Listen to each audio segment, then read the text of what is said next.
Bueno, ¿qué tal? Buenas tardes a todos. Gracias por haber venido el día de hoy a esta actividad de concursos y fieras en la propiedad horizontal. Hoy tenemos un panel muy interesante que va a hablar sobre esta temática.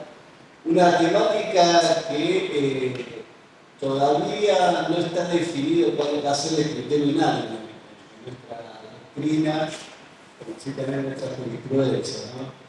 Si bien hemos tenido unos antecedentes en el ámbito de la jurisprudencia, porque son muy pocos, la otra vez vi un poco de material sobre esta materia, vi un fallo del Foro Comercial de la Justicia Nacional, donde la verdad que me quedé sorprendido porque ahí el dictamen del fiscal, cuando el colega que promueve el pedido de quiebra, se le rechaza su petición, apela y cuando va a la sala F de la Cámara, le emite vista al Ministerio Público. El Ministerio Público considera que un consorcio de propietarios puede someterse al régimen del pedido de quiebra. Lamentablemente después el expediente culminó con una caducidad de instancia, pero quedó sentado este principio. Así que bueno, me parece que de acá para adelante, seguramente con algunos planteos que se pueden llegar a dar, vamos a ver cómo se van a ir adecuando este criterio. Bueno, en primer lugar, vamos a empezar con la conferencia del día de hoy con el doctor Jorge Aresti Pizarro, que es abogado, procurador, ejerce la profesión de manera liberal, fue docente de la diplomatura de la propiedad horizontal en el Colegio Público de la Abogacía, actualmente es docente de la diplomatura de gestión de la propiedad horizontal, miembro fundador del Foro de Abogados de la Propiedad Horizontal, creador y fundación de Unión de Consorcistas de la República Argentina, creador y actual presidente del Centro de Estudio de la Propiedad Horizontal y la Sociedad. Ha escrito diversas publicaciones en materia de propiedad horizontal y conjuntos inmobiliarios y es director del suplemento de Derecho de Propiedad Horizontal, conjuntos inmobiliarios del DIAN. Por último, quiero agradecer a la editorial de Repar, que ha colaborado especialmente con la presencia del doctor Vítolo. Y bueno, y esta actividad conjuntamente es realizada con el Centro de Estudio de la Propiedad Horizontal y la Sociedad. Así que Jorge, adelante. Muchas gracias. Buenas tardes a todos y a todas. Para que nuevamente, solamente con este panel de grupo que ha podido convocar el profesor Pesar a través del Centro de Estudio de la Propiedad Horizontal y la Sociedad, para el auspicio de la Facultad, la Secretaría de Graduados de la Facultad de Ciencias Económicas, que siempre también nos recibe, y con la editorial Repar RD. El tema, como bien decía el doctor Atala, de la concursalidad o concursabilidad, veremos cómo bien lo podemos decir el doctor castellano, del consorcio de propietarios, el consorcio de propietarios de propiedad horizontal, viene arrastrando un viejo debate, ya casi, digamos, desde mediados del siglo anterior, cuando se dicta la ley 13.512. A partir de entonces comenzaron, un poco más avanzada ya, la puesta en marcha de aquella ley sería, la ley especial que complementaba el Código Civil ingresado, se puso en debate en alguna oportunidad la cuestión de la concursabilidad o concursabilidad del consorcio de propietarios y de su posible y posterior quiebra.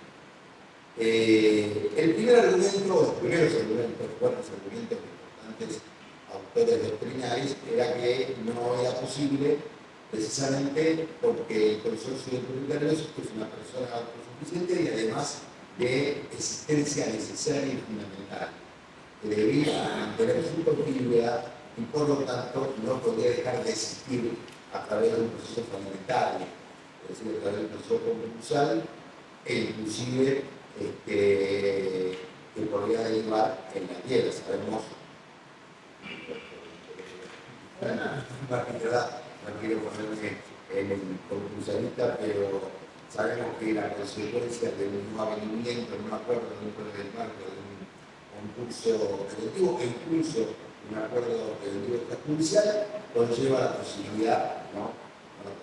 La certeza de que el ente jurídico va a terminar allí, va a terminar quebrado. Y el principal argumento es el artículo segundo de la ley de 522 de concursos y liberas, que hoy en día existe de la misma manera. Establece que los sujetos comprendidos en ese artículo, con la posibilidad de ser concursados, son las personas de existencia visible, la de existencia ideal de carácter privado y aquellas sociedades en las que el Estado Nacional, provincial o municipal se aparte, cualquier sea el porcentaje de su participación. Después avanza el artículo 2 diciendo que se consideran comprendidos el patrimonio del fallecido, mientras se mantenga separado del patrimonio de los sucesores, y los deudores domiciliarios en el extranjero respecto de bienes existentes en el país. Y finalmente, en el último párrafo, la piedra del escándalo, o la piedra del toque de la cuestión, que en este artículo se dice no son susceptibles de ser declarados en concurso las personas declaradas por las leyes número 20.021, que es de empresas aseguradoras, la 20.321, que es de asociaciones mutuales, y la 24.241, que correspondía en su momento, a las administradoras de fondos de pensión, a las llamadas AEP. Así completa el artículo como las excluidas por leyes especiales. Como se entendía que la ley de 1502 es una ley especial complementaria del Código Civil anterior, el de Hogar de Sano, se colegía que esto no era posible para los consorcios de copropietarios. Inclusive Clayton planteó que ante la necesidad, la imperiosidad de la continuidad del consorcio de propietarios, es decir, que esta figura era indisoluble, no podría de ninguna manera aplicarse la ley concursal a los consorcios de propiedad horizontal. Lo cierto es que la cosa cambia no por el lado concursal, sino por el lado civil, porque la 13.12 la deroga la ley 26.24, que es la que establece y sanciona el Código Civil Comercial de la Nación, el llamado nuevo Código Civil Comercial de la Nación, que ya está nuevo, que cumple 10 años, y lo van a encontrar afuera en el stand de Repar, dirigida la obra por el doctor Nito León, entre otros autores que han también realizado códigos civiles y comerciales,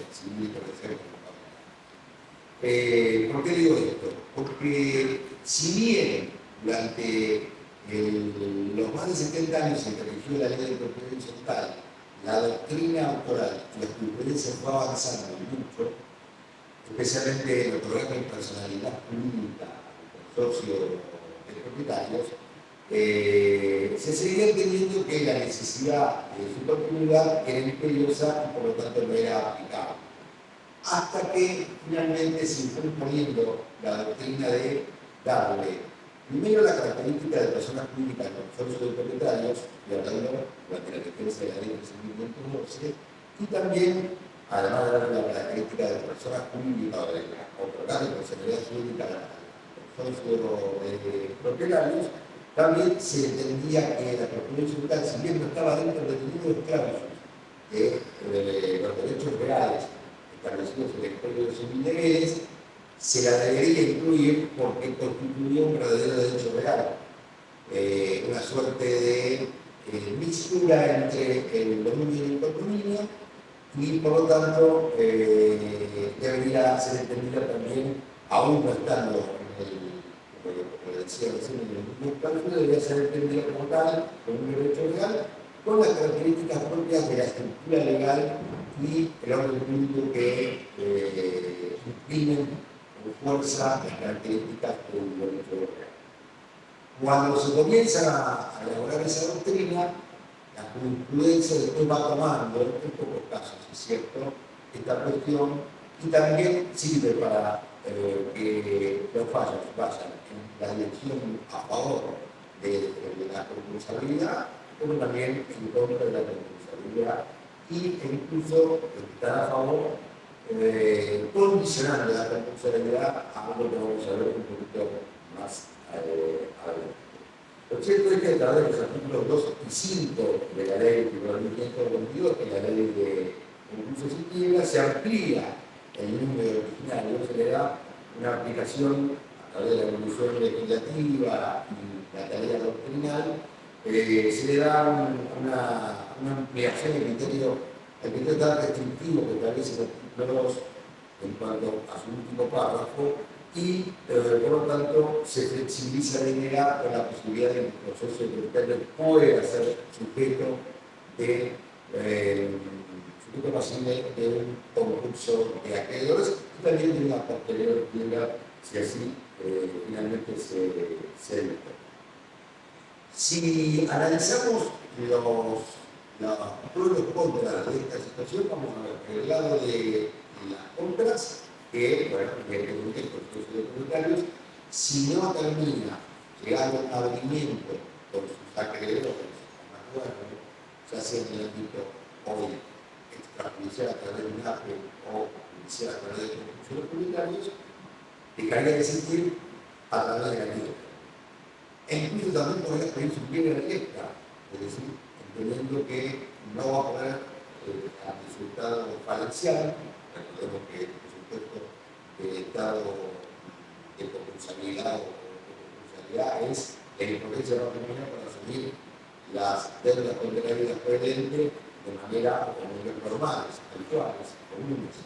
E incluso también la posibilidad o el impedimento de pedir créditos a los fines de poder hacer frente a esas deudas. Lo cierto decía que lo que se plantea es que precisamente durante la vigencia de la ley no debía ser considerada dentro del marco del tercer ejercicio del artículo 2 de la ley de concursos y quiebras, porque no se la entendía como una ley especial complementaria del Código Civil y Comercial de la Nación, y que además era un ente jurídico, la personalidad jurídica era susceptible a partir de ser llevado adelante su concurso. Con respecto al tema de la quiebra, el bien podría ser quiebra directa pedida por el propio consorcio, o quiebra directa pedida por un acreedor del consorcio, también se discutió mucho doctrinalmente esta cuestión, y quienes se oponían, por supuesto, en esa misma línea, y quienes estaban a favor, planteaban esta posibilidad, pero con la condición que les colocaban que, además de la interpelación al ente consorcial, es decir, a la persona jurídica consorcio, no se lo hiciera al resto de los propietarios, es decir, los comuneros que integraban ese consorcio de propietarios. Sería una regla estricta general a los fines de poder llevar adelante el concurso de acreedores. Esto tuvo un primer antecedente a través de la Cámara de Civil Comercial de Mar del Plata, de la Sala 1, un viejo del año 69, si no me equivoco, donde precisamente se revoca en segunda instancia el fallo del magistrado de grado y se establece que nadie pediría la concursalidad del consorcio si no fuese porque precisamente habría que intimar previamente a los consorcistas porque tendrían una obligación solidaria con el consorcio porque lo integran, por lo tanto ellos también deberían participar del consorcio, incluso algunos hablan de extender la quiebra a ellos, la quiebra del derecho de extender el civil y extender la quiebra del consorcio a ellos por las razones propias de que ellos son los que sostienen el sistema y además son los titulares de las unidades de función. Hubo otro fallo que ahora vamos a mencionar, la ciudad de Buenos Aires, la calle de Perú, donde también hay un comentario de Bartolomé al respecto de también se entiende esta cuestión, pero se rechaza la posibilidad concursal atento a que no hay interpelación a los propietarios. ¿Por qué? Porque se entiende, se aplica el principio llamado el principio de subsidiariedad, es decir, que los consorcistas, por eso entonces, eran subsidiarios de los créditos y las deudas, especialmente de los consorcios de propietarios de los entes jurídicos que integran. Ante los que negaban la posibilidad de concurso, entendían que no era aplicable, por supuesto, ya una vez sancionado el Código Civil de la Nación, el artículo 163 es el mismo que establece la posibilidad de la ejecución. La ejecución de la ejecución de los entes jurídicos, de las personas jurídicas de derecho privado. No incluían en ello al consorcio, mientras que la posición que personalmente ha habido entienden que sí, que está comprendido dentro de ese inciso E del artículo 160.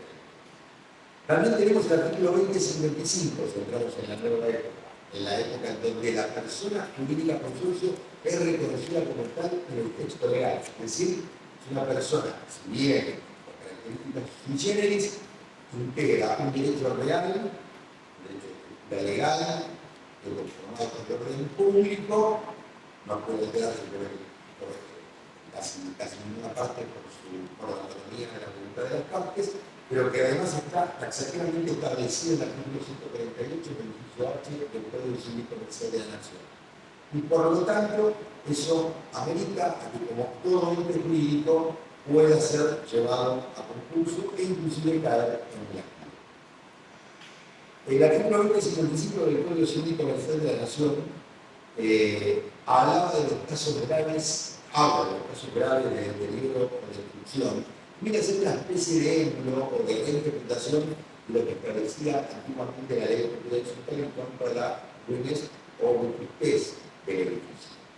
Entonces, por lo tanto, también en estos casos podría ser aplicable la posibilidad de que se disuelva el concurso. No solamente por el concurso, por el concurso cualquiera, sino además por el hecho del deterioro de destrucción del edificio. En realidad, el nuevo código en el 2044 establece y define el consorcio como conjunto de propietarios de titulares en unidades familiares que integran ese ente jurídico. Establece un domicilio, con lo cual va a ser su persona jurídica, es un ofrecimiento de la persona jurídica y también sus órganos. Y ante esa posibilidad, en el 2024, la doctrina más avanzada, creo que el libro del principio va por ahí, por lo que lo digo, me anticipo, porque lo tengo también referenciado en el workbook. Entienden que sí, pero puede ser, porque además le da una serie de facilidades al deudor consorcio de poder renegociar de una manera más sencilla y más factible sus deudas, y especialmente también en defensa de los deudores. ¿Por qué? Porque los deudores se van a ver sometidos a un régimen donde no va a haber una especie de salvataje o pelea interna para ver quién puede cobrar primero y quién no, sino que en verdad van a participar todos dentro del marco de un procedimiento que podríamos llamar de desapoderamiento moderado, en donde va a participar un síndico también para que sobre el tema, y que va a poder controlar la administración y las formas de recaudación de ese consorcio, analizando de esa manera de qué manera se va a poder pagar, de acuerdo a los privilegios, los créditos contraídos por el consorcio. Obviamente que si esto no se puede realizar, no puede haber rendimiento, no puede haber acuerdos concursal, esto terminará en la quiebra hace desaparecer al consorcio, lo hace desaparecer en tanto y cuanto esa quiebra no sea convertida posteriormente en concurso nuevamente, con lo cual ahí seguiría existiendo el consorcio de propiedad. Si la quiebra se mantiene, el consorcio de propietarios deja de existir y pasaría a ser otro derecho real. El derecho real del condominio se sigue deciden los propietarios. Es decir, pasamos a ser un consorcio de propietarios conforme al 2044, el libro 5 del libro 4 del Código Civil Comercial de la Nación, a otro derecho real que es el de condominio. Y algunos autores se iban a decir, y si desaparece el consorcio de propietarios, una vez terminado esto, ¿por qué no puede volver a aparecer? porque esto se puede volver a reconstruir como consorcio de propietarios. Todo esto está planteado en el ámbito regional, inferencialmente a la referencia a los fondos, donde por lo general van en contradicción con la cuestión de la responsabilidad del consorcio de propietarios, pero básicamente entienden que la aplicación debe ser siempre a través de la intimación, la interpelación de los propietarios a los efectos de que ellos sean subsidiariamente los responsables cuando el consorcio a través de su patrimonio no pueda tener. Y acá hay una cuestión importante tener en cuenta, el patrimonio. El consorcio como una persona jurídica contiene los elementos propios de ella, es decir, contiene su nombre, su domicilio, está en el asiento del edificio donde está constituido su consorcio, o inmobiliario también, si tenemos esos tipos de emprendimientos que están en el título sexto de la Carta de Derechos Legales, contiene su objeto, en algunos casos puede contener su propia obligación, si tienen en cuenta que se aplica el derecho de superficie. Sabemos que a través del derecho de superficie se puede construir hasta 70 años, por lo cual tenemos un precio determinado. Y también tiene su objeto. El objeto del consorcio siempre ha sido discutido desde los comienzos del sistema a través de la ley 13.512. Hoy en día el código tampoco es bien claro en cuanto a cuál es el objeto del consorcio, pero en alguno de sus párrafos del 2040, si no me equivoco, está hablando de las condiciones de comodidad, seguridad y decoro de los habitantes del consorcio y del edificio. Habla de seguridad con respecto al consorcio, a los habitantes, ocupantes y propietarios del edificio y también de la estructura edilicia, la seguridad, el mantenimiento, el sostenimiento. Habla de la comunidad de las personas que en él habitan y habla del decoro de la vida comunitaria.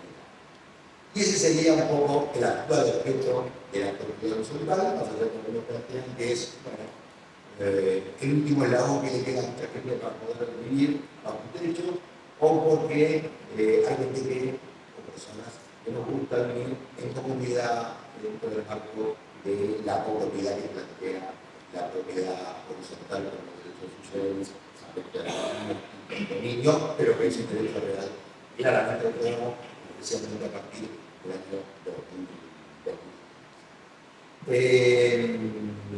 No quiero quitar más tiempo, pero me gustaría también plantear la cuestión de que cuando se realiza el concurso relativo, lo que va a haber, por supuesto, va a ser una innovación de la deuda, la totalidad de las obligaciones del consorcio. Esa apertura que va a permitir la renegociación, va a facilitar la posibilidad de la continuidad de la persona jurídica y también la posibilidad de que los acreedores cobren en la debida forma. Aunque a veces puede que no suceda así. Si lo pueden hacer, van a tener la ventaja de que van a estar en igualdad de armas, en igualdad de condiciones, porque ahí van a poder aplicar lo que se llama el principio concursal, la parte omite creditor. Es decir, de acuerdo a sus privilegios y de acuerdo a ese orden de privilegios que establece la ley de concursos, van a poder participar del concurso y hacerse de sus acreedores. Y por el otro lado, también distingue claramente las deudas previas, preconcursales de las postconcursales. Estableciendo como fecha determinada la del inicio del concurso, ahí vamos a tener acreedores preconcursales, que son los que van a participar del procedimiento concursal, y vamos a tener acreedores que son posteriores o postconcursales, con los cuales habrá que afrontar la deuda de acuerdo a la que puedan acreditar. Es decir, diferenciaría el tipo de acreedores dentro del marco del proceso. Aplicable, en mi opinión, claramente los artículos 141, 142, 143 y 144 del Código Civil de la Nación. Especialmente sobre la persona jurídica, la llamada autonomía de la persona jurídica, el 143 en cuanto determina la posibilidad de que los integrantes del consorcio puedan definir cuáles son los pasos a seguir a los fines de poder satisfacer de la mejor manera posible los créditos que tienen, las deudas que tienen con respecto a las acreencias de sus propietarios, que se ven, por supuesto, limitadas por el concepto de patrimonio del consorcio de propietarios. Porque el patrimonio del consorcio de propietarios siempre es muy limitado. Porque está constituido por el cobro de las intereses comunes, por los intereses que pueden generar el impago de esas intereses comunes, por la posibilidad de que tenga en alquiler, en renta, alguna unidad funcional propia del consorcio de hacer su propio edificio, incluso en otro lugar, porque así también lo ha habilitado en su momento el registro inmobiliario. Y de esa manera podemos agregar alguna inversión que haya decidido la Asamblea, esto que es una cuestión de ponderancia, de relevancia, las decisiones asamblearias, e incluso también algunos hablan, aquí yo difiero, del aprovechamiento como renta, la función de renta a través de la utilización de partes comunes en alquiler, como podrían ser medianeras, azoteas, etc. Amenities, yo creo que no, que eso es propiedad no del consorcio, sino propiedad de todos y cada uno de los propietarios que integran el consorcio, por lo tanto no integra el activo del consorcio. Cuando se habla de quiebra,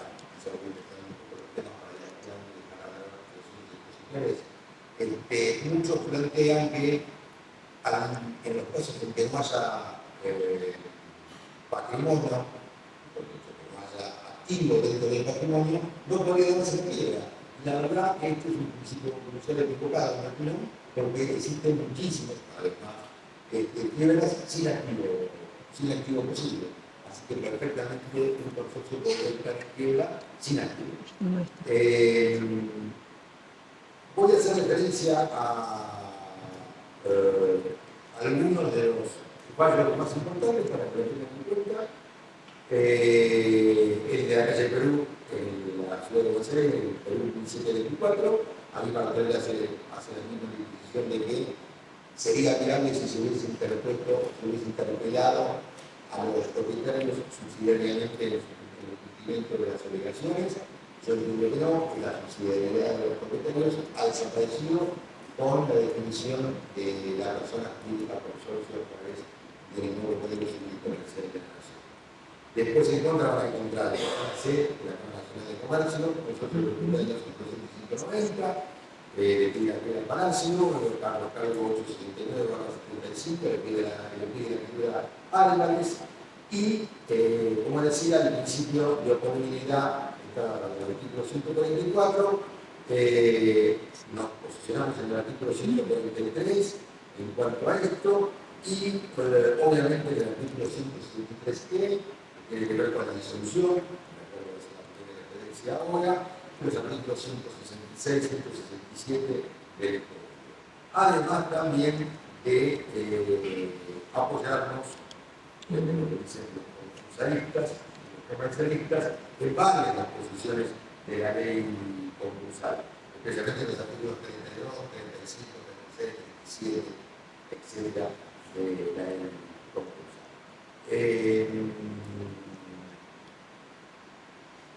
Para ir finalizando,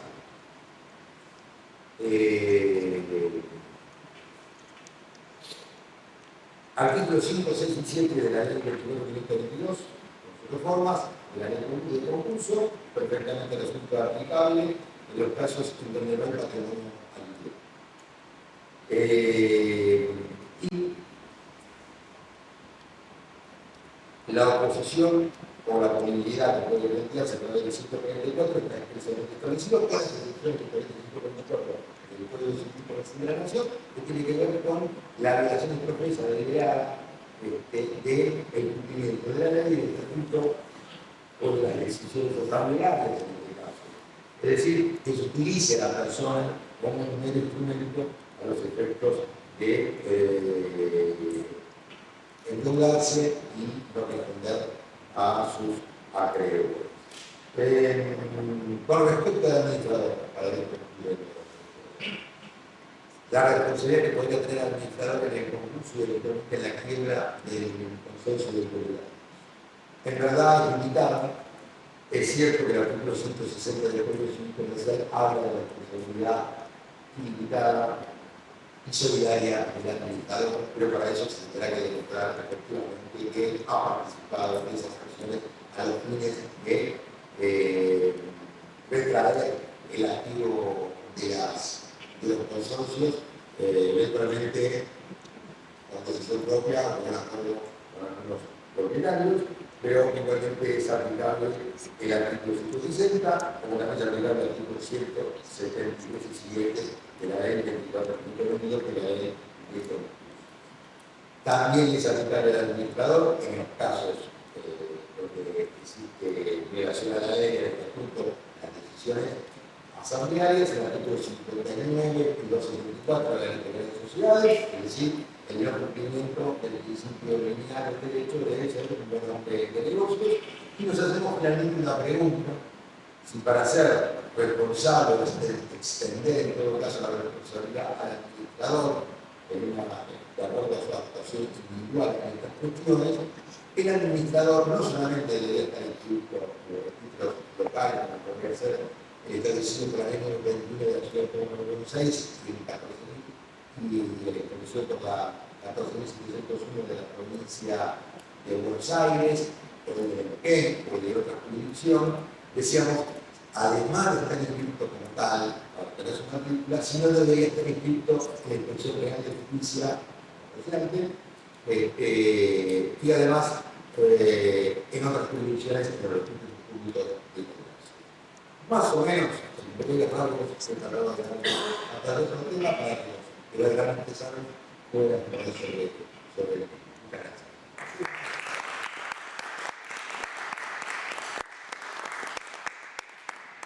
Bueno, ahora vamos a continuar con la arquitecta Roxana Martín, que es contadora, egresada de la Facultad de Ciencias Económicas, también es abogada, egresada de la Facultad de Derecho de la Universidad de Buenos Aires, síndica, docente de la casa, docente de posgrado, de la casa, ha realizado diversas participaciones en congresos y seminarios y también ha realizado anteriormente curso de posgrado. Así que, Roxana, ¿tienes? ¿Ayudo con tu vida?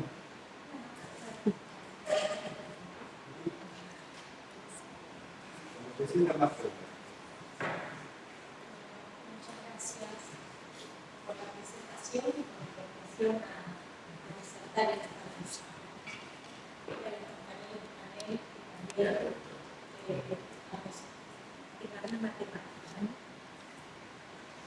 Bueno, concursos y quiebras, o, para ser más específico, el estado de cesación de pagos en los concursos.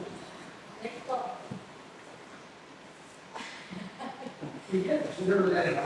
Bueno, muchas gracias. Bueno, vamos primero a hacer un paneo de algunos temas a tratar. Las diferencias interpretativas entre el Código Civil Comercial de la Nación y la Ley de Concursos y Quiebras, que tienen miradas absolutamente distintas. Son institutos distintos. Luego, algo adelantó el doctor que me recibieron palabras, si un consorcio puede concursar si no, hizo también referencia al artículo 1 y 2 y otros de la ley de 24.522, tema que entiendo que ya estaría zanjado, ahora vamos a verlo. Luego el punto neurálgico, el activo del consorcio, que tiene que informar el síndico en su informe general. ¿Y con qué propósito? ¿Para qué debe realizar este informe? Luego hay una diferencia con las sociedades, ¿sí? Y la extinción del consorcio. Y después voy a aventurarme a hacer algún análisis de escenario, de propuesta para resolver el tema de la cesación de pagos del consorcio en el caso de quiebra. Bueno, comenzamos entonces. con los criterios interpretativos del Código Civil y Comercial de la Nación y la Ley de Procesos Concursales. Y esto es un punto importantísimo, porque creo que es la base para el análisis de todos los institutos que vamos a hablar esta noche. El Código Civil y Comercial de la Nación regula a las personas humanas y jurídicas la vida de las personas, desde que nacen o aún antes de nacer, matrimonio, divorcio, adopción, familias, incluso una vez que muere la persona, la sucesión, ¿no? El matrimonio del causante. El Código Civil Comercial es absolutamente dinámico y regula no solamente la vida de las personas, sino en el caso de las personas jurídicas, regula lo que se dice que cuando está in bonis. O sea, regula lo normal, lo habitual, es un código dinámico, amplio. En cambio, la ley de procesos concursales del 24.22 regula un estado de excepción, que es el estado de cesación de pagos. No regula lo normal y lo habitual, regula lo excepcional. Entonces, la mirada que se hace en la ley concursal es una mirada restrictiva, no es amplia, no es dinámica, no es normal, no es natural, es absolutamente restrictiva y taxativa. ¿Okay? Y esto es lo primero que tenemos que empezar a mirar cuando empezamos a hablar de los institutos que continúan a continuación. Otro punto que también tenemos que aclarar y diferenciar. No es lo mismo un concurso preventivo que una quiebra. El concurso preventivo está orientado a que la empresa, si una persona continúe con el giro normal y habitual de la empresa. A esto está orientado el concurso preventivo, a la continuidad, ¿sí? Y para esto, ¿qué dice la ley?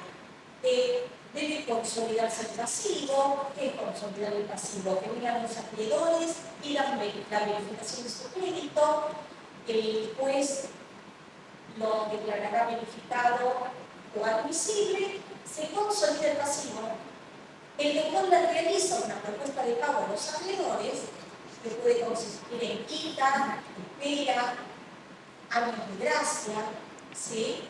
Y si los acreedores le otorgan la conformidad, el juez homologa el protocolo preventivo y a lo mejor dentro de 4 o 5 años empiezan a pagar. Entiendo que un consorcio en cesación de pagos se adaptaría la figura del concurso preventivo con mucha facilidad. Se presenta el consorcio, pide el concurso preventivo, que aparte es directo, pedido del deudor, no puede ser pedido del acreedor, y se consolida el pasivo, se hace una propuesta y se empieza a pagar dentro de 3, 4 o 5 años, y mientras a través de alguna expresa extraordinaria se puede ir haciendo una vaquita para, llegado el momento, comenzar a realizar los pagos. Distinto es el proceso de quiebra, porque la quiebra es liquidativa, y en la quiebra los bienes del consorcio, perdón, me expreso mal, los bienes no, el patrimonio del consorcio debe liquidarse o realizarse para que una vez realizado comience a pagar a los acreedores y si no alcanza el dinero será atorgado. No la quiebra es liquidativa. Y ya vamos a ver que la quiebra sale extingue la persona jurídica. Esto es una de las diferencias que tenemos con el Código Civil, lo vamos a hablar más adelante. Tanto en un concurso preventivo como en una quiebra, interviene una figura que es el síndico concursal. Y este síndico tiene la obligación a los 4 meses, 5 meses, de presentar un informe general. En el capítulo 2 del informe general debe informar el patrimonio del deudor o del fallido.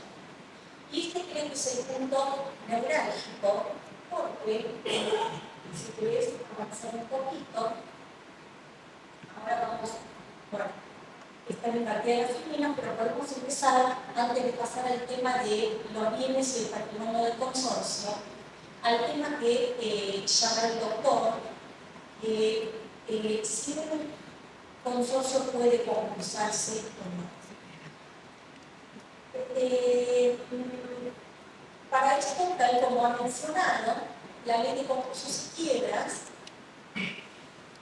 dispone que para que una persona jurídica o humana se concurse o quiebre, debe reunir dos presupuestos. Uno es el presupuesto objetivo y el otro es el presupuesto subjetivo. El presupuesto objetivo es sencillo, es el estado de impotencia patrimonial para hacer frente a las obligaciones, es un estado generalizado, no es un incumplimiento aislado, sino que es un estado de muchos incumplimientos generalizados, y esto es lo que define el estado de deshacer de pagos. El problema que tenía antes con el Código Civil de Deudas era en cuanto al presupuesto subjetivo. ¿Por qué? Porque no era un sujeto, el consorcio, susceptible de someterse a un proceso concursal. ¿Y por qué no era un sujeto susceptible? ¿O por qué ahora sí lo es? Porque ahora, con el Código nuevo, a partir del 2015, como bien se ha dicho, es una persona jurídica de carácter privado. Y como tal, entonces puede someterse a un proceso concursal. Es más, la ley de concursos y quiebra dispone algunos sujetos que no pueden concursarse. Por ejemplo, el Estado, la Iglesia, las AFP, las compañías de seguro. Y en ningún lado dice que no puede concursarse el consorcio. De manera tal que si reúne el presupuesto objetivo y reúne el presupuesto subjetivo, claramente es un sujeto que puede pedir su concurso objetivo o se le puede pedir la quiebra jurídicamente, digamos que no hay ningún impedimento. Y una de las causales, en el caso que citó el doctor de consorcio muy propietario, PL 1720, del año 1996, acá la sala le rechazó el pedido de quiebra de este concurso, de este consorcio de propietarios, precisamente porque no tenía personalidad jurídica. Y al no tener personalidad jurídica cae el presupuesto subjetivo, y al caer el presupuesto subjetivo no se puede concursar. Está claro que ha mencionado el doctor también que se refería a que se podría haber hecho una interpelación subsidiaria, o sea, ir contra el consorcio, si el consorcio no paga, ir contra los copropietarios. Pero si bien estoy de acuerdo en esto, tengamos presente que no estaba en estado de cesión de pagos, no estaba con un proceso concursal de quiebra, estaba lo que se dice limones. Y estando en limones, podríamos analizar la responsabilidad de cada uno de los titulares de la unidad funcional, ¿sí?, para responder por las deudas del consorcio en forma subsidiaria, ¿sí? Por eso comencé por hablar de las diferencias entre la interpretación del Código Civil y de la ley concursal que estuviera del estilo. En el Código Civil, a lo mejor podríamos contar los copropietarios, pero no hay ninguna diferencia, porque son la misma. Mira, vamos a los fines del consorcio. En realidad yo podría hablar del patrimonio del consorcio. Claramente está formado por el ingreso, el concepto de expensas ordinarias y o extraordinarias. ¿Sí? Podría formar este flujo de fondos, de ingresos al consorcio, parte de su patrimonio. También podría formar parte del patrimonio del consorcio todas las unidades o bienes que tenga el consorcio a su nombre, si tiene alguna unidad funcional a su nombre, si tiene un local, si tiene una cochera, si tiene algún inmueble fuera del consorcio. Y además también forma parte de estos bienes los ingresos por intereses, multas, algo. Y a lo mejor todos estos inmuebles los alquila el consorcio y esto forma parte del patrimonio del consorcio. Lo que yo quiero decir es que en este sentido, ¿qué es lo que tiene que poner el síndico en su informe general en el capítulo 2? Empecemos a pensar para qué sirve este capítulo 2 del informe general. En una quiebra, para ir separando, en una quiebra son los bienes que se van a rematar para luego pagar a los acreedores, ¿correcto?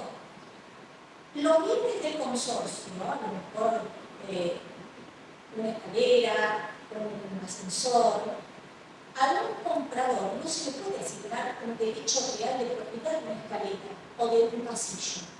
Por lo cual, todos los bienes, digamos, de uso por parte de los copropietarios no sería parte del patrimonio a los efectos de colocarlo en el capítulo 2 del informe general del síndico. ¿Por qué? Porque no se pueden vender y porque si se venden no se pueden asignar derechos de propiedad. Claramente. En el caso de concurso, esto es un principio. Habría que ver en una quiebra, porque analizando un poco al escenario, si la quiebra extingue el consorcio, ya a lo mejor, si no hay consorcio, la responsabilidad de los copropietarios es solidaria e ilimitada respecto de las deudas del consorcio. ¿Por qué? Porque el consorcio no existe.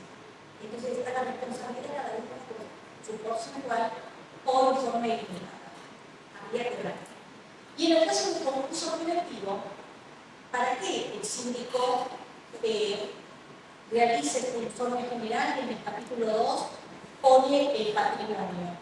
Primero, porque si deviene quiebra porque no reúnen las conformidades, son los bienes que se van a atender para pagar a los acreedores.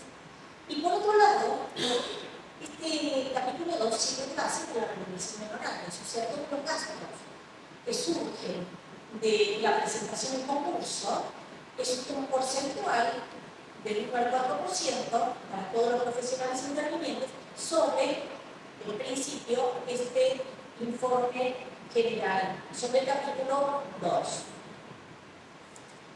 Bien, dicho esto, podemos pasar a la siguiente. Es una sociedad consorcio. A mi modo de ver, claramente no. Una sociedad de efectos societarios en el consorcio no. En una sociedad se presenta voluntariamente, puede tener fin de lucro, en un consorcio no. Sí es cierto que en un consorcio las decisiones se toman por mayoría en las asambleas, pero en una sociedad también, pero no se tiene que empezar a diferenciar. Eso no es lo mismo tomar una decisión por mayoría societaria que una decisión por mayoría social de un concurso, de un consorcio. Acá tendríamos que empezar a separar. ¿Y cuál sería el riesgo de asimilarla a una sociedad? Que depende del tipo societario, seguramente el doctor no voy a explicar mucho mejor que yo. Una sociedad depende del tipo societario, los socios sí tienen responsabilidad solidaria y ilimitada y en algunos casos subsidiaria frente a las deudas del consorcio. Para no caer en esta riesgo, entonces, a mi modo de ver, habría que separar lo que es una sociedad de un consorcio que no son lo mismo. Como tampoco es lo mismo el consorcio, la persona jurídica de carácter privado, de cada uno de los titulares de las unidades funcionales. Son personas jurídicas distintas. ¿Se les podría extender? A mi modo, no, en principio. Pero hay institutos concursales, que es la extensión o las acciones de responsabilidad, que si algunos de los titulares de las unidades funcionales agrava en el estado de situación de cesación de pagos o lo provoca, se le puede ser una responsabilidad o una extensión de quiebra según el caso. Y en este caso sí, podrían responder con todo su patrimonio por estas deudas sociales del consorcio. Muy bien. Podemos avanzar un poquito más. El tema de la extinción. Claramente, y acá es una de las diferencias, en la modalidad de extinción que propone o que impone el Código Civil Comercial de la Nación para consorcios sin bonis, y lo sigo repitiendo, que es por unanimidad de los propietarios, como si lo deciden y no escriben, o por resolución judicial, a diferencia de la quiebra. La quiebra extingue la persona jurídica. Entonces, si se extingue la persona jurídica por quiebra, ya los socios, los copropietarios, entiendo que podrían llegar a tener responsabilidad solidaria frente a las deudas del consorcio que ya no existe. Sería como un tipo societario en donde la responsabilidad de los socios es ilimitada por las deudas sociales. El tema de la extinción del consorcio fue el argumento del caso, no sé si usted lo doctor, Sebastián Gabriel Esteban, que era un caso era un colega, abogado, que tenía un horario apercibido en causa propia porque había actuado en un proceso civil tramitante del Juzgado Civil 100 de la Nación. El proceso era, no me caso, pero Consorcio de Propietarios de Avenida Entre Ríos 853 contra Consorcio de Propietarios de Avenida Entre Ríos 861. Este último fue condenado en costos y era que tenía que pagarle los honorarios de este abogado Sebastián. El señor Sebastián inicia la ejecución, no podía pagar sus honorarios, inicia la ejecución por honorarios impagos, nombran una interventora recaudadora, puede cobrar hasta que en un momento no localizó más al administrador y quedó un saldo de honorarios impagos. Y por ese saldo de honorarios impagos le pide el decreto de quiebra, le pide la quiebra, al consorcio de propietarios. La juez, este proceso tramitó en el juzgado 31, comercial, y la juez rechaza este pedido de quiebra. Fue en el año 2023, con lo cual no podíamos decir que no se daba el presupuesto subjetivo porque no era persona jurídica de carácter privado como era el Código de Leyes. Estábamos en el 2023 con el Código nuevo. Entonces, ¿con qué argumento lo rechaza? Lo rechaza por el argumento precisamente de extinción del consorcio del Código Civil. Dice que el Código Civil dice que el consorcio se extingue solamente por decisión por unanimidad de los copropietarios o resolución judicial.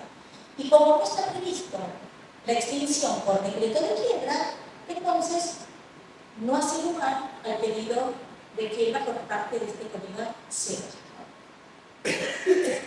Y además, otros argumentos para que el consorcio es necesario para que el edificio pueda funcionar, cosa que sea, que alguien tiene que realizar los cobros y pagos de impuestos, gastos, etc.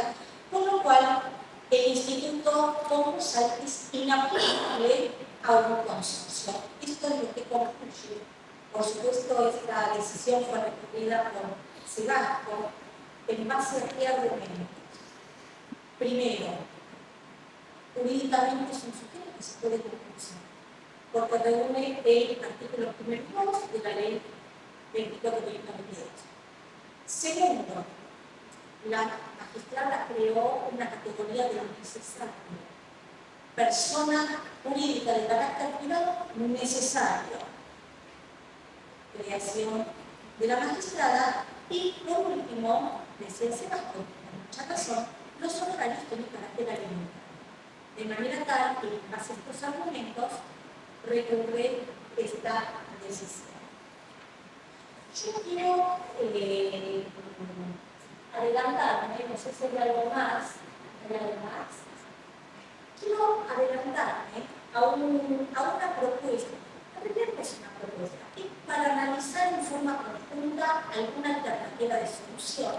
Para el caso de quiebra, porque el concurso es muy sencillo, presupuesto subjetivo, objetivo, se concursa, consolida el pasivo, hace una propuesta de pago a 5 o 10 años, arman una vaquita entre todos los propietarios y puede tranquilamente, holgadamente, sanear su situación de cesación de pagos. El problema va a ser la quiebra.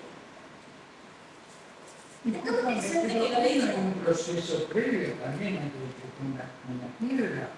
Bueno, sí, siempre hay acciones extrajudiciales. Porque llegar a una quiebra un consorcio tiene que ser realmente un monto importante y casi imposible el cumplimiento por parte del consorcio. Sí, ¿me entendés? Eso es lo que me hace atendido. Hay muy poca jurisprudencia, así que se va haciendo la En materia de quiebra, yo quería hacer un análisis de escenario de una persona, lo mismo, al igual que el consorcio de personas jurídicas de carácter privada, necesaria para que el edificio funcione. Voy a ir un poquito más atrás. La ley de concursos y quiebras es única, pero es única para la quiebra de aerolíneas argentinas, o para la quiebra de Coca-Cola, como para el kiosco de la Caja Prieta, o la enfermera del hospital Fernández. ¿Correcto? Es la misma ley de concursos y quiebras para todo tipo de envergadura y para todo tipo de personas. En el caso de las personas físicas consumidoras sobreendeudadas, que se ha hablado mucho, la jurisprudencia dio una alternativa de solución, porque obviamente la persona tiene que seguir viviendo, comiendo, comprando medicinas, y creó una alternativa de solución en base a un artículo que es la rehabilitación, que la persona física se la rehabilita o humana se la rehabilita al año de quiebra. Entonces, ¿qué hizo la jurisprudencia? Bueno, durante un año, que es lo que dura la rehabilitación, el 20% de sus salarios, porque se daba la situación que permanentemente se presentaban empleados públicos, el 20% va a ir a la quiebra y al año lo que se juntó ese del 20% de su tipo de fondos se va a distribuir en los acreedores previamente se iba a dar unos recursos. Y así se viene haciendo. Entonces, digo, obviamente un consorcio con una persona humana, pero los dos gozan de dos características. Primero, que son necesarios para la subsistencia uno y para la subsistencia del edificio del otro. Y segundo, que en los dos casos hay flujos de fondos, o sea, ingresos mensuales permanentes. Con lo cual, no sería descabellado pensar alguna alternativa de solución en la quiebra, o fijar un plazo, o fijar un monto, o algún tope, como digo, alternativa de solución para los consorcios y resolver este estado de desación de pagos en el caso de las quiebras. Bueno, por esto, espero haber sido clara. Y cualquier cosa.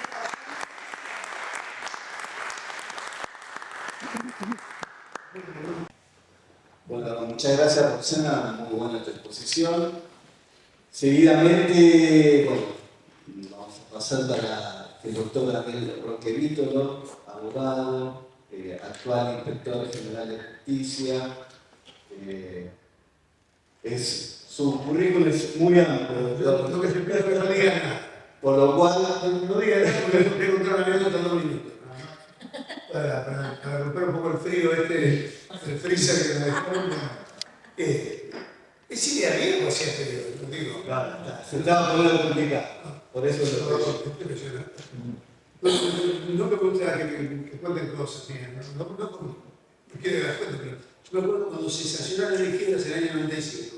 No había internet, no había redes sociales, no había nada. La gente solamente se enteraba, no había pasa, mierda. Entonces, se enteraba solamente por visitarse o por poder contar, no había YouTube para mirarse en televisión las charlas. Entonces, con el doctor Rivera habíamos cambiado básicamente la ley de quiebra muy fuertemente el régimen de responsabilidad de los administradores.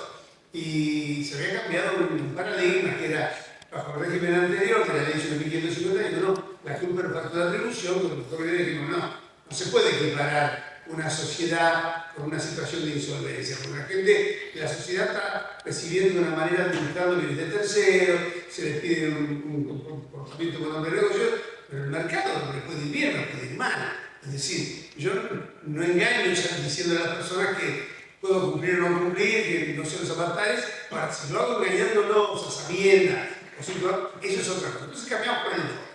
Y esto trajo un problema tremendo, una debate doctrinaria, y bueno, no había manera, la única manera de debatir sobre esto era encontrarse con la gente. Entonces, no había habido conferencia, nada. Entonces me invitan en San Juan, la Universidad Católica de San Juan, a dar una charla, y bueno, como era una ley nueva, un régimen nuevo, se cambiaba todo el sistema de responsabilidad, había mucha inquietud, síndicos, operadores, deudores, más empresarios. Llego a San Juan y me encuentro que había habido un revuelo tremendo, había habido gente de Mendoza, de San Luis, de Catamarca, de La Rioja, bueno, no cabían donde lanzar, alquilaron un auditorio de obra, con 500 personas para escucharme a mí explicar un nuevo sistema de responsabilidad. Bueno, expliqué el sistema, di la charla, todo muy bien y demás. Cuando termina la charla, se acerca, la gente viene, saluda, fotos, la máquina. No había fotos del celular en esa época. Venimos las máquinas. No era la coda con el cubo, pero eran bastante más también. Entonces, cuando termina todo, se acerca una chica, joven, 35 años, formada, bien, yo siempre digo, entré con un libro, y un film, una foto. Me dice, no, quiero hablar con usted. Me dice, no, bueno, yo quiero decirle que en realidad yo me noté en este curso, quiero dar tema, dar conferencias, porque era toda una novedad, era uno de los autores de la ley, así que me pareció muy interesante. Vi su currículum, y acá lo promocionaba mucho, que usted tenía muchos antecedentes, así que vine a ver. Y la verdad es que lo escuché y no me dice nada. Y digamos un poquito que no me dice nada, que no me agregó nada. O sea, la verdad es que una desilusión enorme. Yo venía con el pensamiento de que iba a escuchar una cosa que me iba a deslumbrar, con todas las cosas que decían lindas del tele. Y no. Yo digo, bueno, miren, salió que lamento, pido mil disculpas por haberte desilusionado. Yo no puedo volver el tiempo atrás para ilusionarte, pero no sé, me gustaría que en todo caso hables con los organizadores de la Universidad Católica de San Juan, hablar con el doctor Gutiérrez Regaño, que es el director, si te pueden devolver el dinero de la entrada, pero yo no. Dice, no, yo ya hablé con ellos y me dijeron que no. Por eso vengo a hablar con usted, a ver si usted me puede convencer que me devuelva el dinero. Y mira, yo no puedo hacer nada. Y le hago un pedido. Yo quería hablar, no sé, me cobran nada, así, bueno. Entonces cuando volví a mi casa, después comimos, todo muy lindo, la chica desapareció, bueno. Y volví a mi casa, me encontré psicólogo. Entonces estábamos, los chicos eran chicos, hablando del año 95, hace 30 años. Entonces, estábamos hablando de él, y me dice, bueno, ¿cómo te fue? Los chicos eran chicos, la mesa familiar. Papá, ¿cómo te fue San Juan? Mirá, más o menos. Bueno, ¿por qué más o menos? Entonces, bueno, mi mujer me miró y me digo, mirá, te cuento la historia. Y mi mujer me dice, bueno, no te pongas así, no. Y dice, bueno, ¿te lo digo o no te lo digo? ¿Querés que te diga o no querés que te diga? Yo siempre me gusta la certificación a la praxis con mi marido. Entonces digo, bueno, decímelo. Entonces me dijo, mira, yo creo que está haciendo un mal análisis, porque en realidad no te fue. Si me decís que eran 500 personas, si hubo una persona que se sintió desilusionada, bueno, te fue súper bien, salvo que es un soberbio que pensás que nadie puede estar desilusionado de las cosas queridas. Es decir, la verdad, yo creo que fue una cosa muy positiva, no te mortifiques, pero aparte de un consejo. Las cosas que te presenten, trata que no digas muchas cosas lindas tuyas porque si no puede ocurrirte esto. Es mejor que no digas nada, y a lo mejor la gente se sorprende y le parece. Y dice, che, qué interesante. Yo por este hombre no daba nada y sin embargo me llegó. Bueno, espero que sea así esta noche. Que no den nada por mí y que me pueda ayudar. A ver, bueno, yo creo que el panorama que hemos recibido del doctor Pizarro, así como de la doctora Martínez, es suficientemente amplio y completo, muy difícil agregar algo que han dicho ellos, porque ellos han marcado el tema. Así que, pero hay una cosa que me parece interesante que es la siguiente.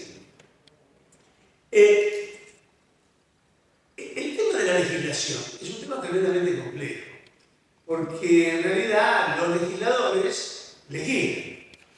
Y lo que legislan y es aprobado, y es sancionado, y es promulgado, es la ley que lo rige.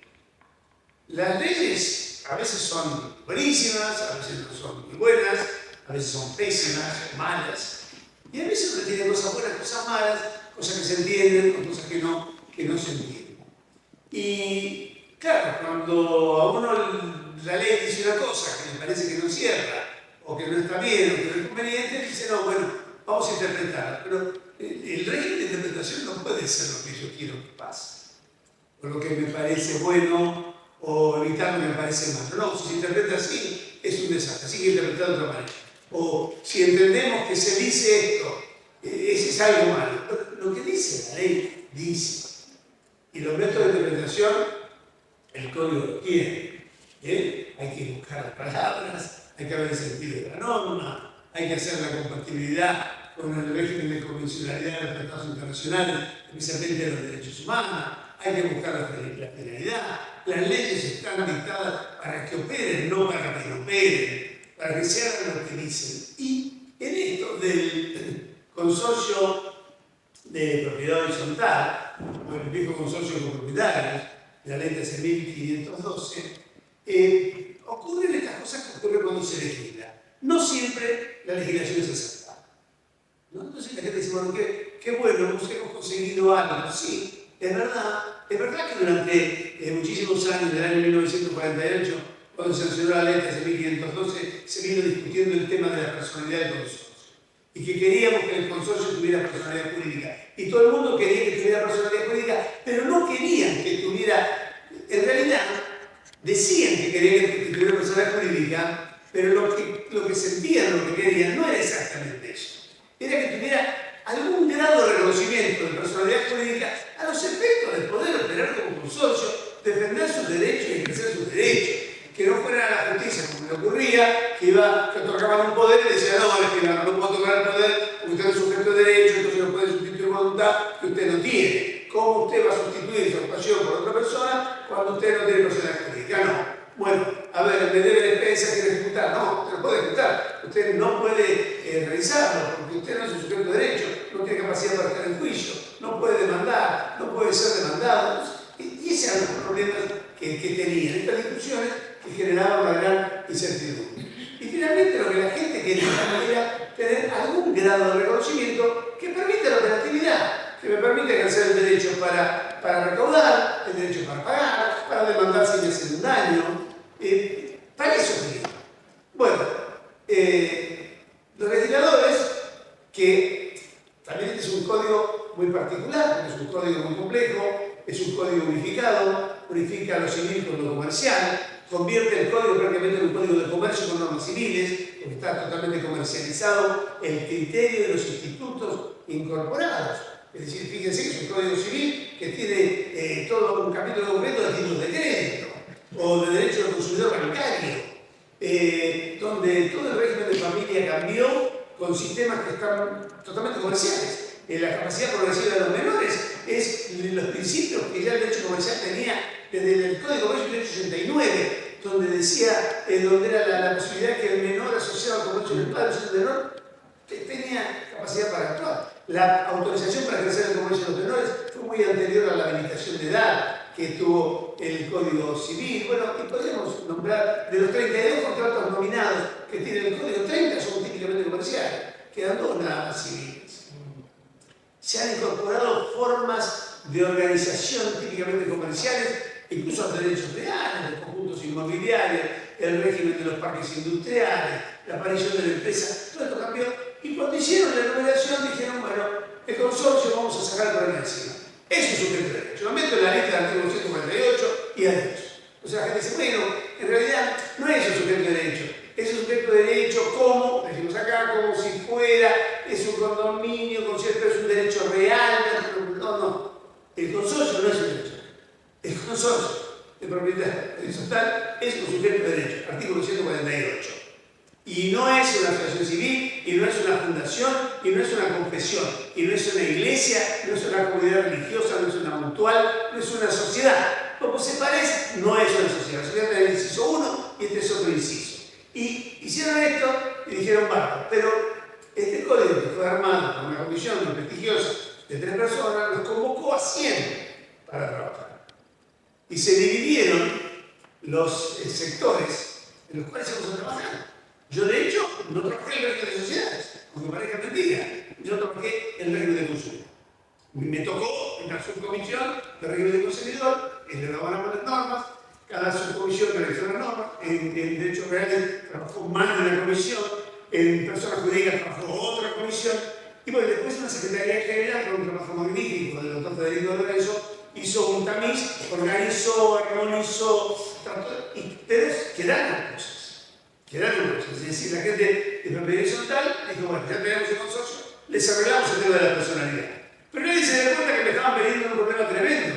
El tema del concurso sin quiebras no es un problema propio del consorcio. Deriva de que el consorcio es reconocido como sujeto de derecho y no es un sujeto de derecho excluido del régimen de concursos y quiebras, como hay otros sujetos de derecho que sí lo están. Ese es el problema. Cuando la gente dice, bueno, esto es bueno o esto es malo. No sé si es bueno o es malo. El problema es que en la situación que coloca al consorcio, que su personalidad jurídica es buenísima para muchas cosas del consorcio, en esto es enormemente peligroso. Porque genera una incertidumbre enorme.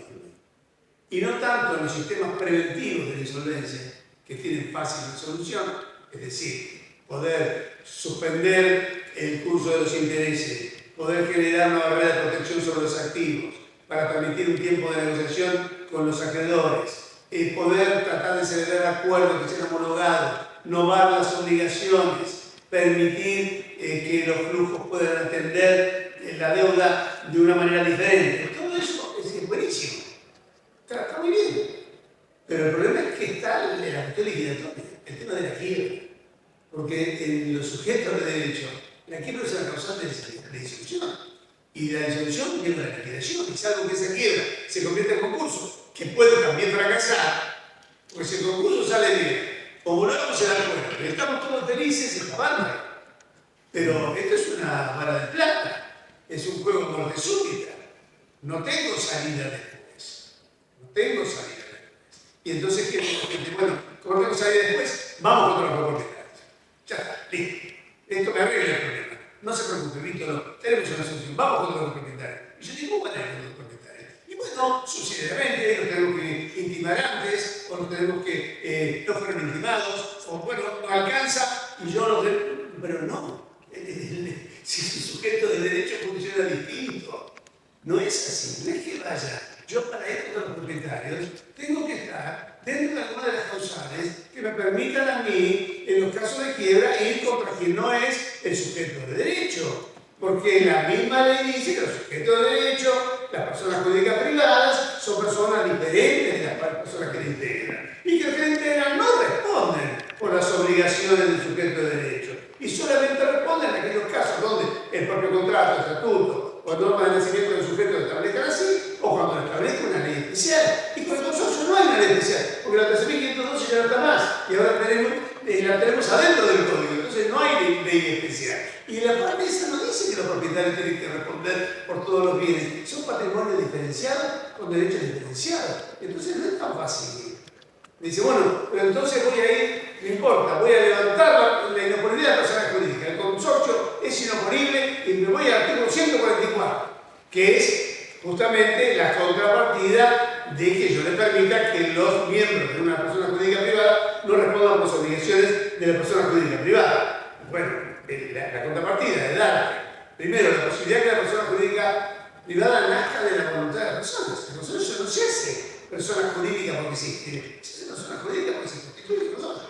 La voluntad de los consorcistas, de este conjunto de personas que definen que ese es el consorcio, este conjunto de personas que son titulares de las unidades y que forman parte de este derecho de propiedad horizontal, la contrapartida que yo te doy esta libertad de poder generar un patrimonio propio, diferenciado y demás, es que si vos lo desvías, y bueno, lamentablemente en esta relación jurídica no vas a poder poner la personalidad diferenciada. Pero para eso necesito que los consorcistas, ¿no es cierto?, o el administrador, los controlantes, un grupo de ellos, hayan actuado, digamos, con fines absolutamente extraños al consorcio, a los fines propios del consorcio, es decir, a los fines de la persona jurídica constituida, o que haya sido utilizado como un recurso para violar la ley, el orden público, la buena fe o ajustar derechos de terceros. Si evidentemente estamos colocando el consorcio para hacer una cosa que es en realidad un trabajo particular del grupo de consorcistas o de propietarios o lo que fuera, o estoy colocando el consorcio en una contratación porque tiene menos patrimonio que tienen las personas, si utilizo esto de una manera fraudulenta, sí voy a poder, si no, no voy a poder. Entonces, este tema de decir quédense tranquilos, que pase lo que pase, van a venir los consorcistas, la gente dice, no, bueno, pero cuando se acabe todo no alcance, lo vamos a llamar. No, los consorcistas van a decir, mira, se acabó. Ahora, si al momento ese, por la deuda que hay una liquidación de expensas comunes generada por el administrador, que está notificada, que está liquidada y que se debe, bueno, integrar el patrimonio del consorcio, el derecho de crédito contra cada uno por esas expensas, por el juicio que sea, por el daño que se haya ocasionado. Pero eso es distinto, no es que yo puedo ir y voy a agarrar que son todos solidarios. Así que esta es la primera cuestión. Yo creo que al momento de legislar no se evaluó esto, pero es lo que tenemos. Y el problema serio es la quiebra. ¿Por qué la quiebra? El problema serio es la quiebra porque la quiebra significa la disolución de la persona jurídica privada. ¿No es cierto? Y aparte lo dice claramente, y la quiebra es una sentencia de quiebra que está por juez. Cuando el Código Civil dice, y comercial, que el consorcio de propiedad horizontal se extingue, o le llora un año, le dicen, bueno, desafectamos esto al régimen de propiedad horizontal y deja de ser un régimen de propiedad horizontal, me voy del sistema de propiedad horizontal por decisión unánime de todos los involucrados, es decir, de todos los consorcistas, de todos los propietarios, de las unidades funcionales del sistema, ellos dirán cómo se reparten las cosas, cómo lo hacen. Pero distinto es cuando hay una sentencia, y la sentencia puede ser una sentencia que diga porque fue nulo el régimen de propiedad horizontal, porque tiene vicio la Constitución, porque hay una sentencia que sí lo diga por otros motivos, ¿no es cierto? O porque no. La sentencia escrita es una sentencia judicial escrita a la que está incluida dentro de esta mención de sentencia judicial que permite la extinción. ¿Y la extinción qué hace? Bueno, es muy compleja el tema de la extinción. Porque uno dice, bueno, se desafecta.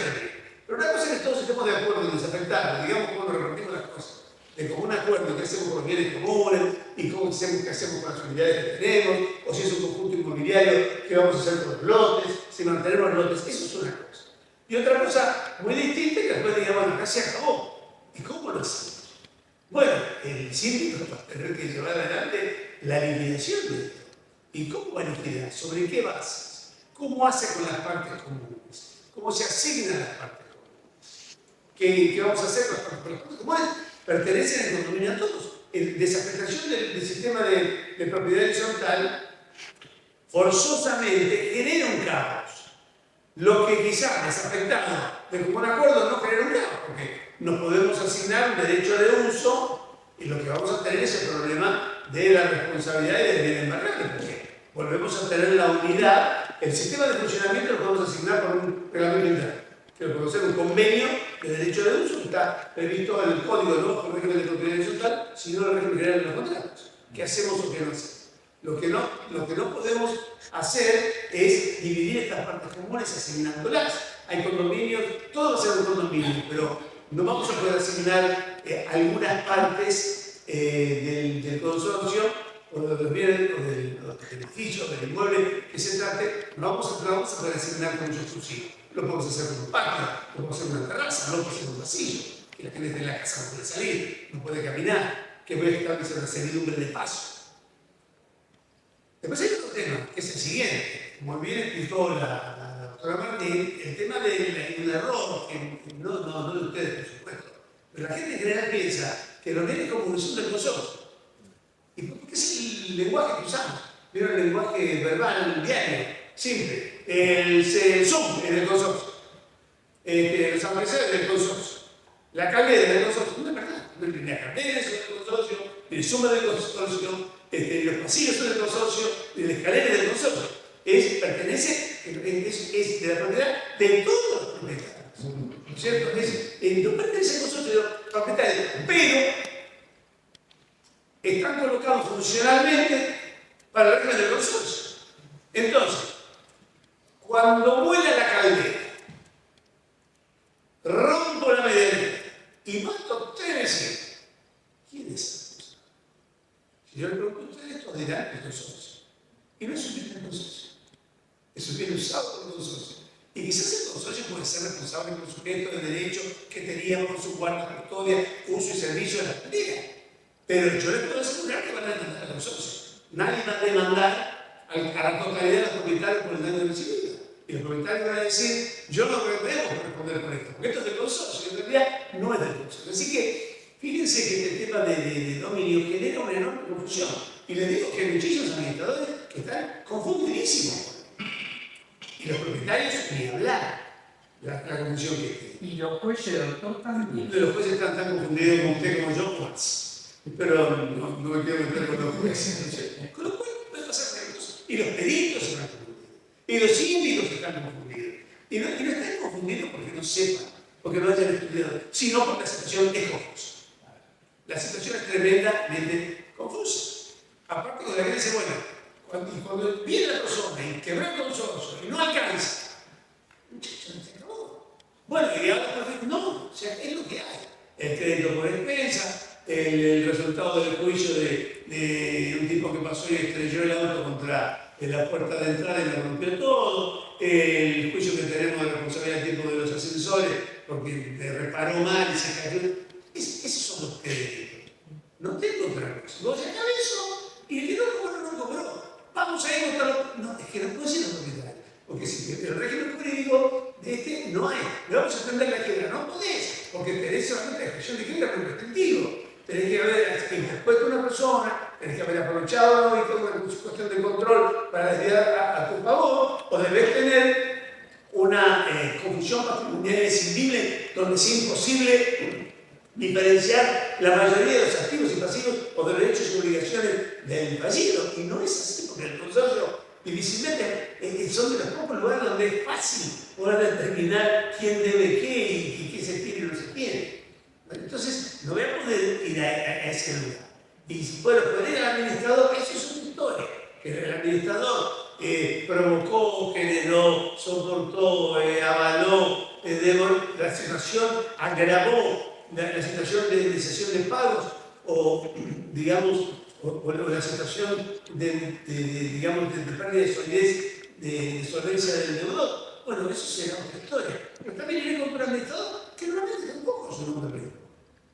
Así que los administradores de consorcio son personas que están bien, algunos, depende si son buenos o son malos, pero no es que tengo que, me salvé, tengo unos banqueros. Son administradores de consorcio, gente que trabaja, que cobra su salario, que tiene un trabajo noble, una responsabilidad. Es decir, no es así. Entonces, esto genera un problema muy serio. Y a mí lo que me parece que es muy importante buscarle la solución. Y la solución lamentablemente no se puede buscar por vía interpretativa, porque después terminamos como dicen estos fallos. Está bien que no era bajo el régimen del Código 9, pero usted le decía, bueno, el tipo tiene un libro, pero no sabe cómo resolverlo, dice que no es un sujeto de derecho. Ahora, ¿esto cómo se arregla? Diciendo que es un sujeto de derecho, es un sujeto de derecho. Entonces, cada juez, en una ley que es nacional, pero que tiene aplicación en tribunales locales, de acuerdo a las propias particularidades de cada una de las regiones, bueno, se van resolviendo en casos particulares, pero generando criterios que finalmente forzan la ley, porque la ley claramente dice que son, y dice cómo funcionan con personas jurídicas privadas. Entonces yo creo que estos sistemas, digamos, de prevención de la insolvencia están muy bien, pero para el consorcio de propiedad horizontal necesitaríamos una norma particular que resolviera estos problemas que no están resueltos y que no están resueltos.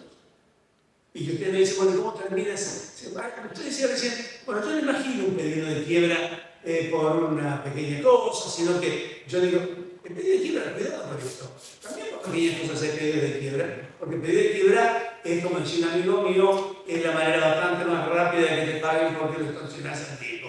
El pedido de quiebra, ¿qué va a hacer un juicio? ¿Cuánto dura el juicio? Le digo, 3 años, 4, y con suerte 5. No, pedido de quiebra.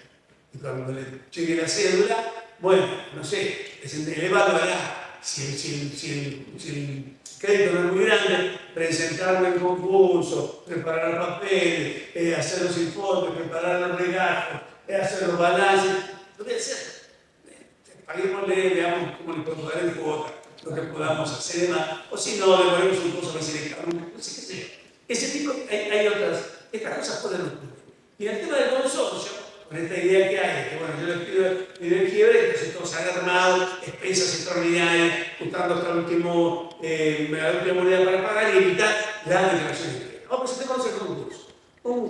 Presentar el concurso un consorcio es un voto, no por el tema de los créditos o lo que fuera, que esto debe ser sencillísimo, porque lo saco de la propia dirección de expensas, pero probablemente es complicado para la gente.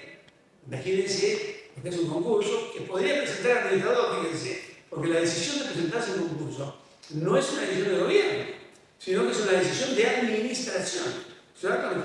Podría decidir el Consejo de Administración, podría instruir al administrador la presentación del concurso y después una asamblea extraordinaria de propietarios deberá resolver si se continúa o no el trámite.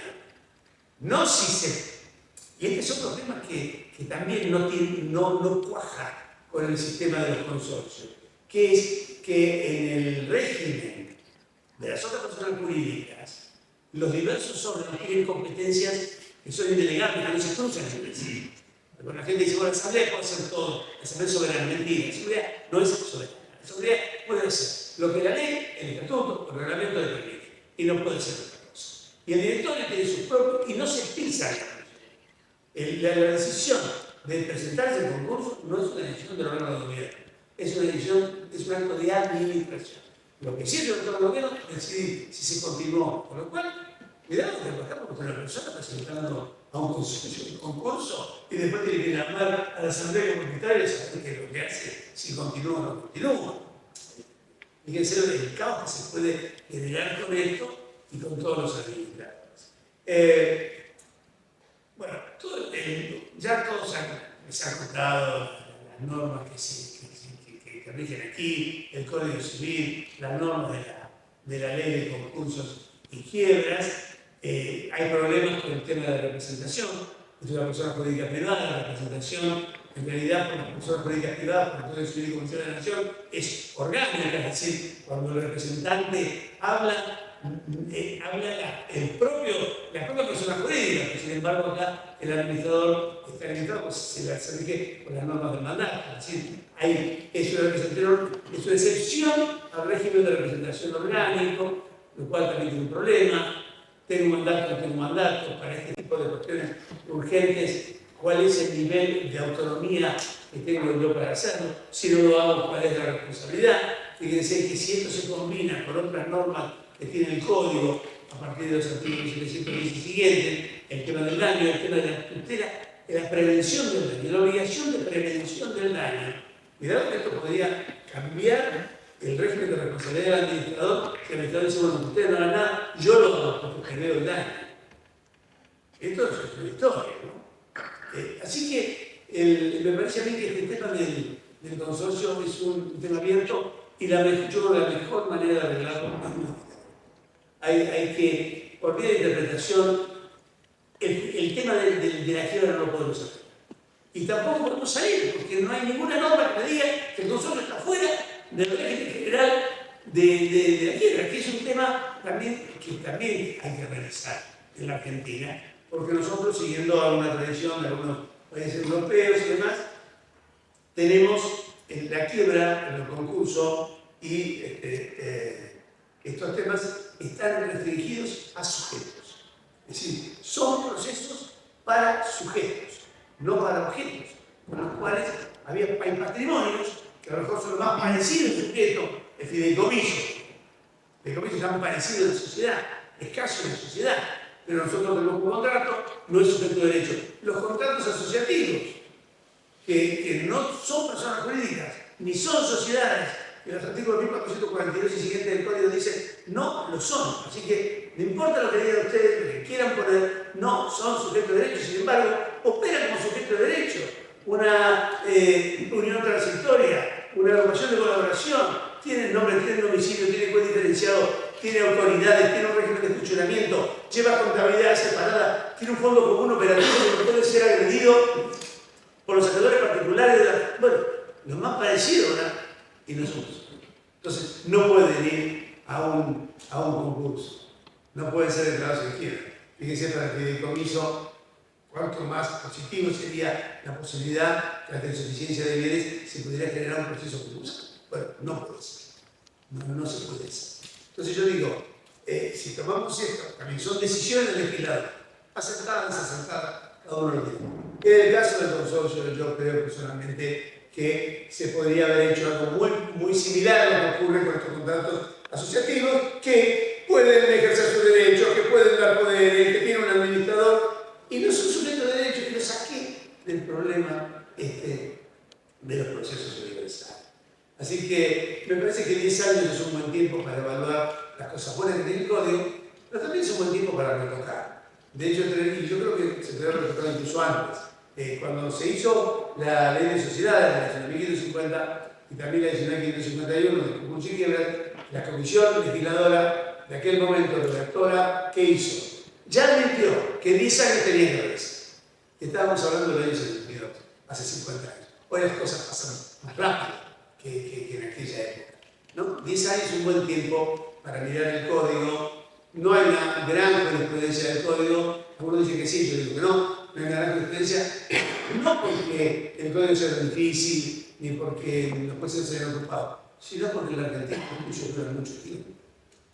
Entonces, en 10 años, muchos conflictos que se presentaron en el código, tampoco era al día siguiente del código. Se presentan al año, 2 años, 3 años. Bueno, esos procesos todavía no tienen esas sentencias definitivas. Fíjense ustedes, el último modo de asunto fallo de la Corte, y bueno, para contadores, para abogados, para administradores de empresas se ha asignado una gran trascendencia. Es el caso Oviedo con Telecom, respecto de la responsabilidad de los administradores, de las sociedades y demás. Bueno, piensen que el tema es del año 2012 y se está fallando en la Corte en el año 2025. Si el caso era del 2011, estamos en el 2025, es decir, 14 años después, pero con un problema, que no se resolvió el tema, porque la Corte no dijo cómo se resolvió el tema. Lo que le dijo es, mire, usted no puede, Cámara, responsabilidad de esta persona, porque no ha dado razones para ello.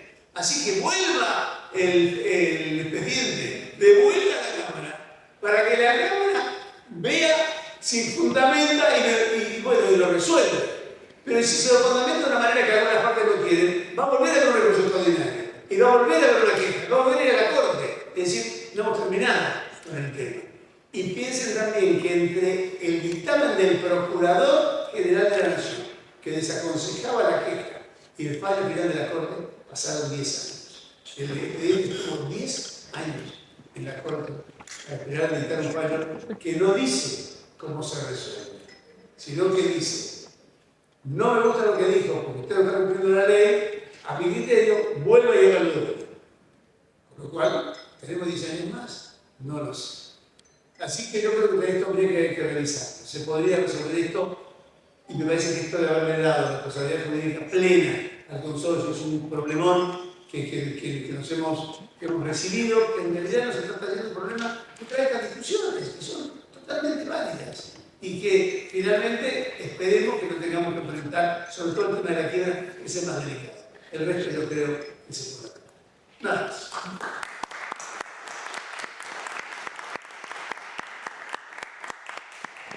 Muchas gracias, doctor Vítulo. No sé si alguno quiere hacer una pregunta. Para cortar un poco más la conversación general, el tema de los conjuntos inmobiliarios bajo la legislación bonaerense, adecuados o no adecuados, y dentro de la adecuación existe la adecuación institucional o porque los bienes ahí sí son. Esa fue otra cosa que estuvo mal tratada.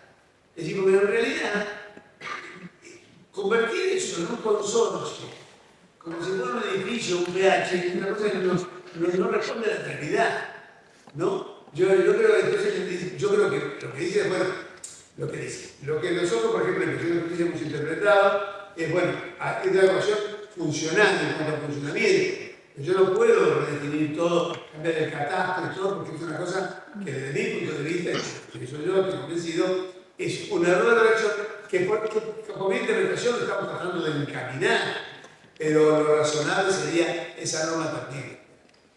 Y aclarar que es un tema funcional. Porque fíjense lo que sí, cambiar totalmente el de las personas que tienen las unidades, que tienen la unidad asignada, las cuestiones que son de paso, las cuestiones que son comunes, las cuestiones que no son comunes, todo eso se tiene que redefinir totalmente, ¿no? Y es en realidad lo que se dice, funcione como un consorcio, pero yo no quiero que usted tenga el derecho de dominio o el derecho real exactamente como un derecho de propiedad horizontal, porque no es verdad. El tema de espacios comunes, esto es un tema muy complejo. Así que yo también es un tema que me parece que hay que retomar. Yo tengo una pregunta. Sí, pero tiene que ver con los estados contables, ¿no? Adelante. Sí, tiene que ver con los estados contables. Y sigue. Ahí hay un lío. Bueno, entre otras cosas, me gustaría su opinión. Y segundo, le preguntaría o le diría, las asociaciones de consorcistas no tienen que participar en la reunión. ¿En qué reunión? Tiene que ser con usted. Sí, vamos a convocar más allá. No, ¿Qué? No, a ver, no es que no se está mezclado, no es verdad, Nosotros hemos reunido con la Cámara de Argentina de Propiedad Horizontal, estuvimos también con el Consejo Profesional de Ciencias Económicas, también estuvimos con ellos. Y lo que hemos escuchado, hemos conversado, hemos estado también con personas que son administradoras del consorcio, también hemos estado. Comisiones de entidades también nos hemos tenido respecto de cuestiones que son operativas. Y ahora vamos a establecer una mesa de diálogo con el tema de estados contables, para ver si podemos dictar una norma interpretativa respecto de los alcances de la naturaleza de los estados contables que se deben hacer. Que por otra parte, ahí es un tema que está en esta facultad y está el Consejo Profesional que reúne a los egresados de esta facultad con el tema de los balances y la certificación. ¿No? Que la gente dice, bueno, no necesita hacer balances. A ver, el régimen de contabilidad está establecido por el 320 del Código Civil y siguientes. En cuanto a los libros que deben llevar, nosotros hemos tomado la determinación de admitir voluntariamente que puedan tener libros rubricados, que vengan a rubricar los libros. Pero a mí no me tienen que entregar balances. Porque yo no digo que no tienen que hacer balances. Ustedes sabrán si tienen que hacer balances y si deben pedir o no. Si ustedes creen que la obligación que establece el código es un balance auditado por contador público y con firma legalizada por el Consejo Profesional, es una cosa, y si piensan que, como dice el código, en el 326, una rendición de cuentas y de gastos que esté volcado salido, será otra cosa. Ahora, eso no es mi tema interpretarlo. Lo que sí yo puedo interpretar, o no sé, vamos a conversar cuáles son las verdaderas necesidades de los alcances con todos los interesados. Yo si hay algo que me caracteriza en mi gestión es escuchar a la gente. Yo primero escucho y después legislo. No legislo antes de escuchar. Ahora vamos a anunciar probablemente la semana que viene o la otra la apertura de una mesa de diálogo con los interesados para tratar el tema de estados contables en el ámbito de consorcio. Y también vamos a escuchar a la Comisión de Consorcio de Propiedad Horizontal del Consejo Profesional de Ciencias Económicas, vamos a escuchar a los administradores, vamos a escuchar a la Cámara de Propiedad Horizontal bueno, y a los que tengamos, y vamos a quizás también, sí. Y a los consorcistas, a las asociaciones de consorcistas. Bueno, sí, a ver, si me dicen quién me quiere ver, yo no sé, no tengo problema. Lo que pasa es que el código Lo que pasa es que es un tema. de cuenta de Lo que pasa es que el tema de los consorcistas, quizás para. Yo no tengo problema en que vengan y que participen de la mesa de diálogo. Lo que les quiero decir es que este es un tema más operativo de carácter profesional. Porque si mañana todos los consorcistas, los propietarios, dijeran, no queremos tener todo contable, quizás porque esto va a aumentarse pesa, porque complica y demás, estaría muy bueno, pero en realidad esto no es un tema de si la gente quiere o no quiere, sino de ver si, porque también la ausencia o no ausencia del estado contable al consorcista no le va a generar responsabilidad, le va a generar al administrador, van a ser los afectados por si la hay o no la hay. En las asociaciones lo que hacen justamente es proteger, como usted sabe, a los consumidores consorcistas, entonces es importante que participen. También, pero también puede participar, qué sé yo, puede participar la Secretaría de Defensa del Consumidor y no las asociaciones, porque cuidado con este tipo de cosas, porque hay cuestiones donde sí son temas, digamos, de la gente directos, que nos afectan a la gente, y hay otras que son realmente interpretaciones de normas de carácter profesional. Sería entonces bueno que esté la gente de defensa del consumidor. Yo no tengo problema, sí, van a estar, Inclusive los técnicos que hacen. Claro, pero vamos a estar. Lo que pasa es que, a ver, si yo tengo que tener un balance certificado, auditado o no auditado, no es un tema de defensa del consumidor. Este es un tema de cuál es la interpretación de la ley. Ahí es un tema donde vamos a ver, por ejemplo, podrían ser, no sé, alguien podría decir, bueno, es ridículo pedirle a una torre de Puerto Madero que maneja un presupuesto enorme que con empresa de vigilancia, con 30 personas de personal, con servicio de cochera, pedirle que tenga un balance auditado. Ahora, un pH de 5 unidades, ¿debe tener balance auditado? No lo sé. ¿Será un caso donde deban pedir la excepción? O a lo mejor la interpretación técnica, que no es una interpretación de las consultas individuales, respecto a si esta rendición de cuentas y estado de resultados al que requiere el artículo 326 es un balance auditado o no, o tiene que tener el carácter de estados contables o financieros de determinada naturaleza. Bueno, es un tema sobre el que vamos a conversar. A lo mejor nosotros no decimos nada, porque no te olvides que a mí, yo no voy a decir cosas sobre cosas que no voy a recibir. Es decir, yo te digo, no hagas el balance, y si usted quiere para decir que no haga el balance, o te dispenso el balance, y me dice, bueno, ¿y por qué? Y si yo usted no lo traiga, yo no te lo voy a recibir. No porque no quiera recibirlo, sino porque no me corresponde recibirlo. ¿No es cierto? No soy, así como tengo que recibir el de sociedades anónimas, entre las fracciones, no tengo que recibir un consorcio. No tengo que recibir, y así como tengo que recibir las asociaciones civiles y fundaciones, no tengo que recibirlos de una confesión, una iglesia, una comunidad o entidad religiosa que haya pedido rubrica de libros. Yo te doy el tracto de rubrica de libros para que tenga libros rubricados en tu contabilidad. Lo que hacemos lo hace nadie, pero no soy fiscalizador. Tampoco lo es la Secretaría de Punto en ese caso, ¿no?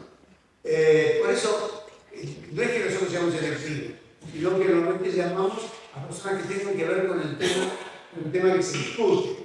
Por ejemplo, en el caso del Sistema Federal de Ahorro, vienen las administradoras, viene la Defensa del Consumidor, vienen las asociaciones de suscriptores, vienen los concesionarios, todo lo que está involucrado. Bueno, mencioné esto porque a veces las asociaciones tienen más experiencia que los propios administradores, como el doctor Pizarro.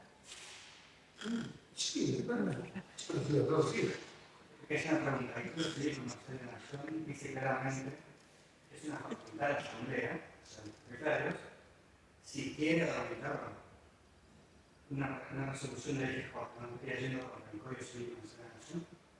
Bueno, a ver, dice que es una facultad de la Asamblea. No lo sé. Lo que te digo es, algo pasa con esto, porque si vienen los representantes, a veces de asociaciones que no probablemente y se quejan de, miren, no queremos hacer, me piden cosas, yo los escucho, a lo mejor la determinación es que no es cierto? Pero el tema es, yo escucho y después resuelvo. pero abrimos una mesa de diálogo porque hay una controversia sobre esto. Están los que dicen, como me dijo el famoso jurista Julio Iglesias, algunos dicen que sí, otros dicen que no. Bueno, que tenemos que hacerlo o no hacerlo. Bueno, abrimos mesa de diálogo para discutir esas cosas. No hemos tomado una decisión. Hay que ver qué utilidad tiene hacerlo. ¿Está? Y eso escapa al registro. Eso es claro. El tema es, nosotros estamos al tema La completo. relación del registro de la propiedad inmueble pasó a que ustedes tengan que rubricar los libros. Pero bueno, el tema, el traspaso de la rúbrica no es un tema de que tengamos que rubricar. Nosotros ofrecemos rubricar porque, por ejemplo, porque hemos escuchado a gente que me dice, cuando vamos con una pericia, con el libro del registro de propiedad inmueble, ¿qué me dicen? Y no, este no es el libro que habla del Código de Comercio. Esto no es el libro rubricado que está en el registro público. Entonces, para mí, yo te juzgo por el libro, con el código, con el libro de tu adversario. Que sí lo tiene registrado porque es una sociedad anónima, porque es una empresa de ascensores, porque es una, no sé, lo que fuera. Entonces, tiene el libro rubricado que tú no es rubricado. Voy a una cuestión de, no sé, juicio laboral, y con el tema del hombre que si liquidamos o liquidamos al suplente, no, mira, este no es el libro rubricado. ¿Qué hacemos nosotros? Te damos libros de la calidad que tiene tu adversario para que los puedas hacer valer en juicio. Pero si querés, porque no te dice el código, yo no te obligo, no te pongo una multa si no traes el libro, pero si traes yo te lo doy, no se los daba. Los querían tener y no se los daba, porque le decían, yo no voy a darle libros a una persona jurídica que no esté escrito, no voy a dar libros rubricados a alguien que no esté escrito. Y yo digo, ¿por qué no estás escrito? No, porque yo no me tengo que escribir. No vengas a escribirte para hacer lo que tenés que hacer. Venite a escribir para tener libros. Y yo te doy los libros, porque eso es lo que dice el código. Claro. Porque si yo, Estado, no te doy a ti los elementos para que cumplas con la ley, ¿cómo después te puedo castigar porque no llevas contabilidad? Te digo, usted no lleva contabilidad. Entonces soy el arca, ciencia, te digo, no lleva contabilidad, muy mal. Nadie me quiere lo que quieren los libros. Dice, sí, pero no diga el registro de propiedad inmueble. No son los libros del registro público. Entonces, ven acá y nosotros. Yo dije, bueno, vengan, los inscribo, se los doy, les doy el tracto, lo pierden, tienen una certificación para poder sacar los nuevos, quieren un procedimiento. Es decir, les doy seguridad jurídica a ustedes, al que quiera. El que no quiere, que no venga, que se arregle solo. Y con el consorcio hicimos eso, lo hicimos con las confesiones, lo hicimos con las iglesias. También para que puedan tener otras cuestiones, para que quizás puedan tener un inmueble o tengan una unidad a nombre del consorcio que las puedan inscribir y tengan un título perfecto, que eso siempre tiene un problema. En el caso, por ejemplo, de las iglesias, o no necesariamente en la cuenta a nombre del administrador, que el consorcio pueda tener la cuenta y sea el consorcio. Cosa que mañana es administrador en la cuenta. Hay muchos administradores que tienen la cuenta de corriente a nombre de ellos. Entonces mañana se comen, aunque le pongan nombre de fantasía, consorcio de la calle no sé cuándo, la cuenta es tuya, resulta que tenés un problema, te pasaste en tus impuestos, viene la gente, te paga la cuenta y los consorcistas están todos perjudicados. Entonces con esto vas a estar en tu cuenta, todo, que nadie te va a poder atacar, que no sea alguien que tenga un crédito contra el consorcio. Esa es la ventaja que estamos dando de seguridad y es una cosa que está empezando a funcionar ya las provincias. Lo han visto, lo tienen en la mira y lo están funcionando. Ya 7 provincias lo lograron mantener las confesiones y ahora van a avanzar con el tema de los consorcios imitando a los consorcios. Doctor, vale. Che, se ve. Bueno, Algo de lo que tenemos todo. muchas gracias a todos.